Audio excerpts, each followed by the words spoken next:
আসসালামু আলাইকুম রহমতুল্লাহি বরকাতু।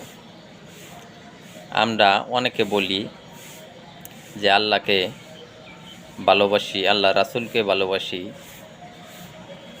আল্লাহর কোরআনকে ভালোবাসি, কিন্তু আল্লাহর হুকুমও পছন্দ করি না, আল্লাহর কোরআনের আইনও পছন্দ করি না।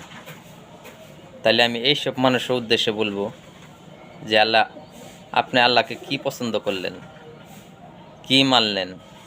আল্লাহ রাসূলকে আপনি কি মানলেন? কোরআনকে কি মানলেন? কোরআন মানেন কিন্তু কোরআনের আইন আপনারা পছন্দ করেন না। আপনারা যে ভাই কোন মুসলমান আমার মাথায় ধরে না।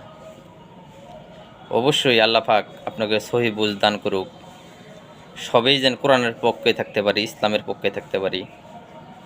আমি সবার জন্য দোয়া করি, আপনারা আমার জন্য, গুনাহগার বান্দার জন্য দোয়া করেন।